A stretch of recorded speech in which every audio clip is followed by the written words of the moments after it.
తెలుగు రాష్ట్రాల్లో 450కి పైగా రోబోటిక్ సర్జరీలు సక్సెస్ఫుల్ గా చేసిన ఘనత మణిపాల్ హాస్పిటల్దే. Welcome to Suman TV.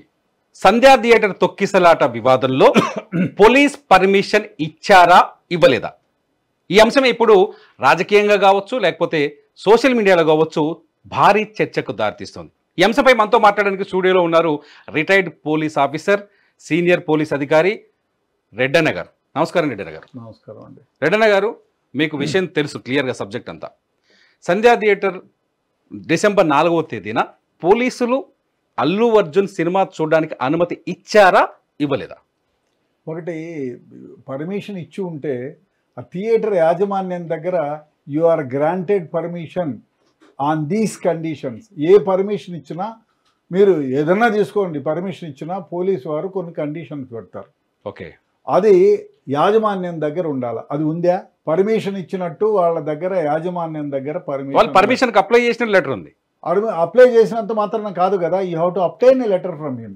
Apply చేసినావు, ఈ సేవలో మీరు చలానా కట్టాలి. కట్టినారా? కట్టింటే ఎప్పుడు పోని అప్లై చేసి ఊరికే ఉండిపోతే సరిపోతుందా?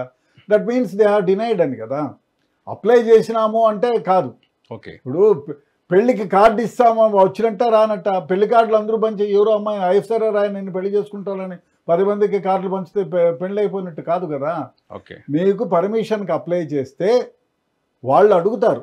ఓకే, పోలీసు వారు ఏమని అడుగుతారంటే ఎక్కడ చేస్తావు, అది ఎంతమంది కెపాసిటీ ఉంది, ఓకే, ఆ కెపాసిటీ ఇక్కడ వచ్చేవాళ్ళు ఎంతమంది, ఓకే, ఆ తర్వాత మీరు వచ్చే గెస్ట్ ఎవరు, విఐపి ఎవరు, వాడికి భద్రత ఏమిటి, ఆ విఐపి ఎందుకు వస్తారు, వాళ్ళని రిసీవ్ చేసుకునేది వాళ్ళు ఎవరు, వాళ్ళకి భద్రత ఏమి, అదేవిధంగా మీ దగ్గర ఎన్ని గేట్లు ఉన్నాయి, ఎంత ప్రెమిసెస్ ఉంది, ఆ ప్రెమిసెస్లో ఎంతమందిని అలో చేయగలరు, మీ దగ్గర ఏమైనా మీ సెక్యూరిటీ విభాగం ఏమైనా ఉందా, ఉంటే వాళ్ళ డీటెయిల్స్ ఇవ్వండి అని మామూలుగా ఇస్తారు. ఓకే, ఇచ్చిన తర్వాత అది దాన్ని వాళ్ళు రిప్లై ఇవ్వాలి. ఇచ్చిన తర్వాత మీకు పర్మిషన్ గ్రాంటెడ్ అని చెప్పి మీకు ఒక లెటర్ వస్తుంది. ఆ లెటర్లో కూడా కండిషన్స్ పెడతారు.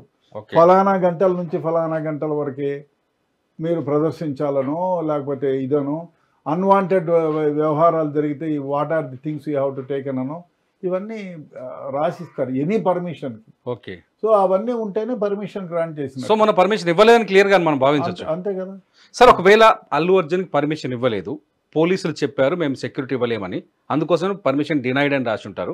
అటువంటి పరిస్థితుల్లో కూడా వచ్చి ఒక స్టాంపుడ్ ఇష్యూ క్రియేట్ అయ్యేటట్టు చేశాడు అల్లు అర్జున్. సో ఇతనికి శిక్ష విషయంలో ఏమైనా ఉంటుందా సార్? తప్పదా? శిక్ష అనుభవించక తప్పదా? అది ఒకటి మనం ఇక్కడ ఆలోచన చేయాలి. పర్మిషన్ ఇవ్వకపోయినా ఎవరైనా మామూలు వ్యక్తిగా సినిమాకి పోవచ్చు. There is no wrong in it.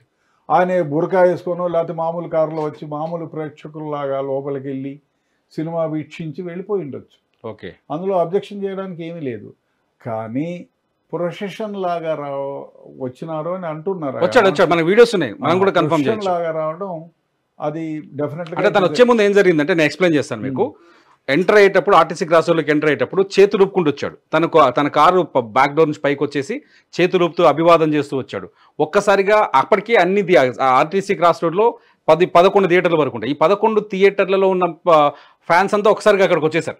జనం అంతా వచ్చేసి సంధ్యా థియేటర్ ముందు జామ్ అయిపోయారు. ఇది పర్ఫెక్ట్గా జరిగింది. విజువలైజేషన్ లైవ్ ఇచ్చారు చాలా ఛానల్స్. ఇది జరిగింది సార్. అది వితౌట్ పర్మిషన్ ప్రొసెషన్ రావడం డెఫినెట్గా అది కాంట్రవర్సీని. అది విధంగా వచ్చి ఉండకూడదు. ఓకే, సో దానివల్ల పర్మిషన్ గ్రాంట్ తీసుకున్నారా లేదా, అదేవిధంగా గ్రాంట్ చేయకుండా పోయి ఉంటే ఈయన విచారించాల్సిందే ఒకసారి పర్మిషన్ వచ్చిందా. ఎందుకంటే he's crowd pulling. Any cinema actor, కొంచెం మంచి సినిమా యాక్టర్కి ఎవరికైనా పుల్లింగ్ ఉంటుంది, జనాలందరూ వస్తారు. అదే కాకుండా అతి ముఖ్యంగా ఆయన పుష్ప 1వ సినిమా కూడా ఆయనకి కొంచెం మంచి పేరు వచ్చింది, మంచి యాక్టర్ అని పేరు, జాతీయ అవార్డు కూడా వచ్చింది. అవార్డు వచ్చింది, మంచి అందులో ప్రజల్లో గుర్తింపు వచ్చింది ఆ సినిమాతో. ఓకే, సో దానివల్ల క్రౌడ్ వస్తారు. ఇది థియేటర్ వాళ్ళు గమనించి ఉండాలి. సో వాళ్ళు గమనించలేకపోయినా, యాజమాన్యం గమనించలేకపోయినా ఆయన గుర్తించి ఉండాల్సింది. నాకు ఫ్యాన్ ఫాలోయింగ్ ఉంది. అందులో అతి ముఖ్యంగా అది కూడలిలో చాలా సినిమా థియేటర్లు ఉన్నాయి. ఈయనకి ఫాలోయింగ్ ఉంది కాబట్టి అందరూ జనాలు వస్తే తొక్కిసలాట జరిగితే అనేది కొంచెం ఆలోచించి ఉండాలా. ఆ ఆలోచన పరిజ్ఞానం ఆ లేకపోతే రోజు మిస్టేక్ సంధ్యా థియేటర్ చేసిందంటారా, అల్లు అర్జున్ చేసిందంటారా సార్? ఇప్పుడు అన్ని విధాలుగా చూస్తే సంధ్యా థియేటర్ వాళ్ళు వద్దు సార్ ఈ పోలీసులు పర్మిషన్ ఇవ్వలేదు అని చెప్పి ఉండాలి. చెప్పిన తర్వాత కూడా వస్తే కూడా ఆయన క్లోజ్డ్ కార్లో వచ్చి సినిమా ప్రదర్శనలు చూసుకొని వెళ్ళిపోయి ఉండదు, కామన్ మ్యాన్ లాగా. అప్పుడు ఈ కంట్రవర్సీ ఉండేది కాదు. ఓకే. అదేవిధంగా ఆయన వచ్చాడు ఓపెన్ టాప్ జీప్లో 10 మీటర్లు వచ్చాడా 50 మీటర్లు వచ్చాడా అనేది అప్రస్తుతం. గట్టిగా వచ్చాడు సార్, అది వచ్చాడు, దానివల్ల క్రౌడ్ ఎక్కువైపోయింది. అదే కాకుండా ఆ థియేటర్కి ఎన్ని గేట్లు ఉన్నాయి, 4 ఉన్నాయా, ఎగ్జిట్ గేట్, ఎంట్రీ గేటు, 2 థియేటర్లకి 4 గేట్లు ఉన్నాయా అన్ని క్షుణ్ణంగా పరిశీలించాలి. నేను చిన్నప్పటి నుంచి చూసిన దాని ప్రకారం అయితే నాకు అవగాహన ప్రకారం 2 గేట్లు, ఒకటి ఎంట్రీ ఒకటి ఎగ్జిట్. సో ఆ గేట్ కూడా విరిగిపోయింది, వారు వెళ్ళకముందే గేటు విరిగిపోయిందని చెప్తున్నారు. అటువంటి సందర్భంలో ఆయన వెనక్కి వెళ్ళిపోయి ఉండాల్సింది. సినిమాని చూడాలనుకుంటే వేరే ఇమీడియట్గా ఎక్కడో ఒక దగ్గర, ఆ థియేటర్ కాకపోతే ఎక్కడో ఒక దగ్గర థియేటర్లో వెళ్ళి, ఇప్పుడు చాలా సందర్భాల్లో వేరే థియేటర్కి వెళ్ళి చూసిన ఆయన చూడకుండా నేను రిలీజ్ కాలేదు సార్ అసలు. ఆయన చూడకుండా నేను రిలీజ్ కాలేదు. ఆ విధంగా చేసి ఉండవచ్చు టు అవాయిడ్ దిస్. అది బహుశా it is a big controversy. Sir ఇంకొక పాయింట్, ఇక్కడ పోలీసులు ఇక్కడ ఇన్సిడెంట్ జరిగింది, స్టాంపుడ్ జరిగింది, ఆ రేవతి అనే ఆమె చనిపోయింది, అలా కొడుకు సిపిఆర్ చేశారు, ఆ వీడియోస్ అన్ని బయటకు వచ్చాయి. పోలీసులు లోపలికి వెళ్ళి డీసీపీ స్వయంగా చెప్పారు, ఆ వీడియోలు కూడా మనకు కనిపిస్తున్నాయి. అప్పటికీ కూడా అల్లు అర్జున్ బయటకు రాకపోవటం అనేది తీవ్రమైన నేరంగా పరిగణించాల్సి వస్తుందా, పరిగణించకూడదా? డెఫినెట్గా అది పోలీసు వారు మీరు వెకేట్ చేయాలి, ఇన్సిడెంట్ జరిగిందంటే డెఫినెట్గా స్పందించాలి ఇమీడియట్గా. అవునా సార్ ఎలాగా ఎక్కడైంది అని అది డెఫినెట్గా స్పందించాల్సింది. బహుశా ఆయనకు ఎక్స్పీరియన్స్ లేని దానివల్ల ఈ విధంగా జరిగిందేమో, కానీ కనీసం ఈ విధంగా జరిగిందని పెద్దవాళ్ళతో ఎవరితో నా సలహా అడిగి ఉండాలి. ఆయన ఇమీడియట్గా థియేటర్లో నుంచి ఎవరికైనా ఫోన్ చేసి ఈ విధంగా జరిగిందంట అని ఎవరికైనా ప్యానిక్ ఉంటుంది. ఆ ప్యానిక్లో డెసిషన్ తీసుకోలేని పరిస్థితి ఉంటుంది. అట్లాంటప్పుడు ఎవరైనా సీనియర్లని, బంధువులను, ఫ్రెండ్స్ను, తల్లిదండ్రులను, ఇంకోళ్ళను ఈ విధంగా స్టాంపేడ్ జరిగింది, వాట్ షుడ్ ఐ డూ అని ఒక అడిగి ఉండాలి. అడిగి ఇమీడియట్గా లేచిపోయి ఉండాలి ఆయన. అదేవిధంగా లేచిపోతూనే చనిపోయారు ఇది కదా, ఇమీడియట్గా ఎవరన్నా విలేకరులు చాలామంది ఉంటారు, ఇక్కడ ఏదో దురదృష్టకరమైన సంఘటన జరిగిందని వింటున్నాను, నిజంగా I'm very sorry for that, apologising for that, నేను వారికి అన్ని విధాలా సహాయం చేస్తాను, క్షమించండి, ఇక్కడ నేను వెళ్ళిపోతున్నానని చెప్పి వెళ్ళిపోయి ఉంటే కొంచెం బాగుండేది, తీవ్రత తగ్గేది సార్, కొంచెం తగ్గేది. ఓకే. అదే కాకుండా ఆ తర్వాత కూడా వారికి ఎవరో సరైనటువంటి అవగాహన కల్పించలేకపోయినారు. ఓకే. ఎందుకంటే తన వల్ల జరిగింది, తను పోవడం పోనీ భయపెట్టింటారు, మీరు పోకూడదు, జనాలు అట్ట కోపంగా ఉన్నారు, వాళ్ళు షేర్ విలాసులు చాలామంది ఉన్నారు. ఓకే. వాళ్ళనైనా పంపించిండాల్సి ఉండే, పంపించి ఎవరిని అడిగేది ఏముందండి, ఇప్పుడు వాడి తల్లిదండ్రులు వాళ్ళు పోతే కోపగించుకుంటారేమో అనొచ్చు కదా. మిగతా వాళ్ళు ఎవరైనా పెద్ద మనుషులను 4 పంపించి చాలా పొరపాటు జరిగింది, మీకు ఏమైనా సహాయం కావాలంటే చేయండి, ఏదో వాళ్ళ అక్కడ చావు కార్యక్రమాలు ఏమన్నా ఉంటే వాళ్ళని ఎవరన్నా పంపించి వాళ్ళ కార్యక్రమాలు కూడా అటెండ్ అయ్యి ఐఎమ్ సారీ అని చెప్పి వాళ్ళకి ఏదైనా అంటే మానిటరీగా ఉందో లేదా అవతల పెట్టి ఏదైనా కొంచెం క్యాష్ కూడా మానవతా దృక్పథంతో అబ్బాయికి కూడా ఉంటుందని ఒక 5 లక్షలు 10 లక్షలు చేతిలో పెట్టి, ఎందుకు డబ్బు లేని వాళ్ళు అయితే ఇవ్వలేరు, డబ్బు ఉన్నవారు కాబట్టి కొంచెం ఇచ్చేసి మాట్లాడి వాళ్ళ ద్వారా మాట్లాడి వచ్చుంటే వాళ్ళ తల్లిదండ్రులతో బాగుండేది. ఆ విధంగా జరగలేదు. అల్లు అర్జున్ ఇష్యూలో, ఈ ఇష్యూలో అల్లు అర్జున్ ప్రవర్తన కావచ్చు బయటకు వచ్చిన తర్వాత, ఆ తర్వాత లాస్ట్లో ముఖ్యమంత్రి మాట్లాడిన తర్వాత, సభలో మాట్లాడిన తర్వాత, ఆయన పెట్టిన ప్రెస్ మీట్లో కావచ్చు, ఆయన ప్రతి చోట ఒక పాయింట్ చెప్పుకుంటూ వచ్చాడు, అన్ఫార్చునేట్, నేను అలా జరిగిందని నాకు లేటుగా తెలుసు, నాకు పోలీసులు వచ్చి చెప్పలేదు. ఇవన్నీ పరిగణలోకి తీసుకుంటారా రేపు కేసు విచారణ సందర్భంగా? అది బాగలేదు, చెప్పిన తర్వాత కూడా చెప్పలేదంటే అబద్ధం కిందకి వస్తుంది కదా, ఎవిడెన్స్ క్రియేట్ అయిన తర్వాత యు ఆర్ అట్ ఫాల్ట్ అని వస్తుంది కదా. కాబట్టి ఆ విధంగా లేకుండా ఈ దురదృష్టకరమైనటువంటి యాక్సిడెంటల్ ఇన్సిడెంట్ జరిగింది, దానికి నేను చాలా పశ్చాత్తాపడుతున్నాను, క్షమించండి అని దండం పెట్టి వెళ్ళిపోయింటే సరిపోయేది, అవతల ఏం మాట్లాడకూడదు. వారికి ఎవరో రాంగ్ గైడెన్స్ ఇచ్చారు. తర్వాత ప్రెస్ మీట్లో అల్లు అర్జున్ అది అన్ఫార్చునేట్ అనకుండా నాకు తెలియదు, నాకు తెలిసిన తర్వాత నేను రియాక్ట్ అయ్యాను, పోలీసులు నా దగ్గరకు వచ్చి చెప్పలేదు, మా వాళ్ళే చెప్పారని చెప్పాడు. ఇదంతా ఫ్యాక్ట్ని చేంజ్ చేసే ప్రయత్నం చేసినట్టు కదా. అది నిజమే. ఇప్పుడు ఆయనకు నిజంగా చెప్పారా, చెప్పి ఉంటే ఆ సంఘటనని అబద్ధంగా చిత్రించలేకపోయి ఉంటే బాగుండేది.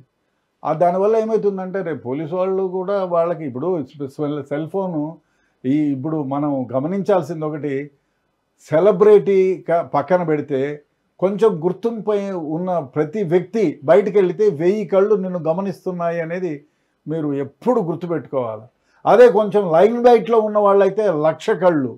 ఇంకా ప్రజల్లో మీకు గుర్తింపు చాలా ఎక్కువగా ఉంది, ఎవరైనా గుర్తుపడతారన్నప్పుడు 1,00,00,000 కళ్ళు మిమ్మల్ని గమనిస్తుంటాయని. ఎందుకంటే ప్రతి ఒక్కరి చేతిలో ఒకటి ఉంది. సెల్ ఫోన్ ఎస్పెషల్లీ అడుక్కునే వాడి దగ్గర కూడా సెల్ ఫోన్, మనకంటే మంచి సెల్ ఫోన్లు ఉన్నాయి. అట్లాంటి సమయం పడితే ప్రతిసారి ఎవడు ఎప్పుడు రికార్డ్ చేస్తాడో తెలీదు, ఎప్పుడు రికార్డింగ్ చేసుకొని విత్డ్రావల్కి పంపిస్తాడో తెలియదు. ఇటువంటి సందర్భంలో ఆయన చాలా చాకచక్యంగా మాట్లాడాల్సిన విషయం.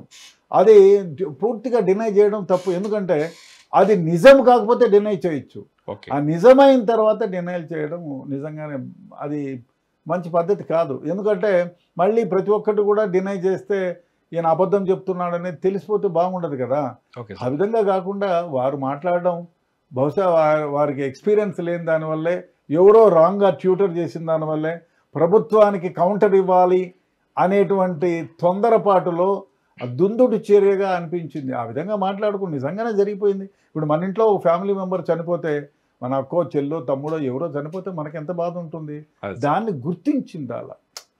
ప్రాణం ఎవరు 1,00,000 కోట్లు ఉన్నోడు చనిపోయినా ఒకటే ప్రాణం, ఏమీ లేకుండా బిచ్చగాడు చనిపోయినా ఒకటే ప్రాణం, ఇద్దరిది ప్రాణమే. ఇప్పుడు అవసరమయ్యి నీకు బ్లడ్ కావాల్సి వస్తే బిచ్చగాడు బ్లడ్ ఇస్తే నువ్వు బతికిపోతావు, బ్లడ్ ఈజ్ ది సేమ్. అట్లాంటప్పుడు డెఫినెట్గా ఆ చనిపోయిన విషయాన్ని మీరు మనసులో పెట్టుకోవాలి.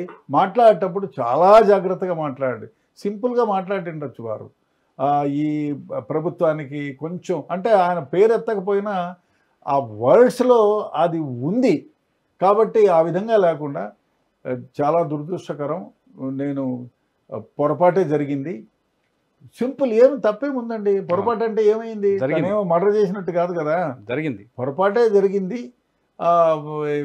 ఏదో యాక్సిడెంటల్గా పెద్ద పొరపాటు జరిగింది, లేకపోతే చిన్న పొరపాటు జరిగింది.